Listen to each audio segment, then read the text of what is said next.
Umar radiallahu anhu says, when Abu Bakr became Khalifa, this is extremely beautiful by the way. I want you to actually put yourself in Medina right now. You live there, Abu Bakr is the Khalifa. He leads the Salah, he leads the prayer.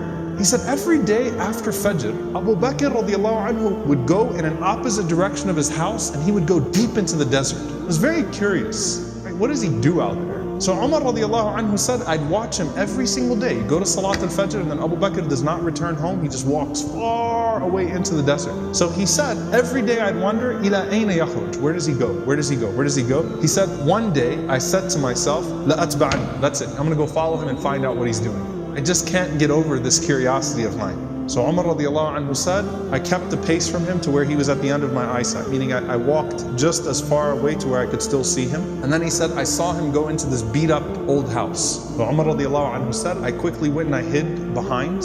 And he said, he spent a long time in there. It wasn't like a short amount of time. He spent a long time until after the sun was up, meaning it was getting hot. This is after Fajr, this is way past Duha, way past sunrise, and it got hot, and then Abu Bakr radiallahu anhu left the home and he made his way back to Medina. He said, this is way out of the city of Medina now. This isn't even the city of Medina right now. Way out of the city of Medina. So Umar radiallahu anhu said, I waited until I could no longer see him, meaning he made his way back to Medina. And Umar radiallahu anhu said, I knocked on the door, okay? And he said, this woman opened the door. She was elderly, she was frail, she was blind, and there were a bunch of little kids running around, okay? So I said to her, Assalamu alayki, ma sha'nukum ya amatullah. I said, peace be unto you. What is your situation, O servant of Allah? And she said that I am a blind woman, and I have no one to take care of me, and I also have these orphans with me. You know, and the implication, Allahu A'lam, her kids died, left behind, these are her grandchildren, or these were orphans. Somehow, it's her, and it's some orphan children. And she says, I have no one to take care of me,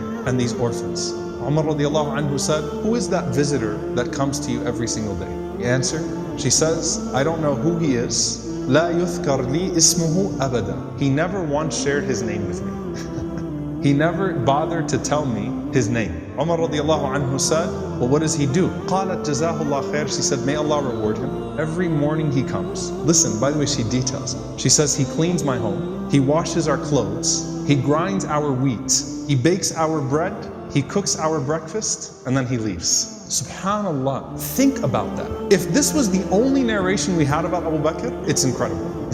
Seriously. The leader, the head of the ummah, the Khalifa, the most important man in the ummah right now, with his station, with his status, and he goes out every morning to this house, and he doesn't even tell the woman what his name is. He's just consider me a secret fa'il khair, right? Just some good doer. Washes the clothes, cleans the house, grinds the wheat, bakes the bread, cooks the breakfast, and then makes his way back to govern the ummah. That is absolutely incredible. Umar radiallahu ta'ala anhu says, every single day, like, is this really what he does every single day? She said, every day, may Allah bless him. Umar radiallahu anhu said, do you pay him anything? She said, nothing. Umar radiallahu ta'ala anhu started to cry, and he said, أَتَعَبْتَ الْخُلَفَاءَ بَعْدَكَ يَا أَبَا بَكْرِ. You have exhausted every successor of yours, O Abu Bakr. You've exhausted us. Anyone that comes after you is exhausted.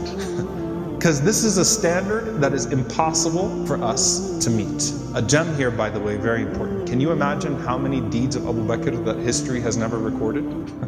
You know, the books of the fada'il, the virtues of Abu Bakr, the things that he used to do. Can you imagine how many of those secrets he actually managed to hide?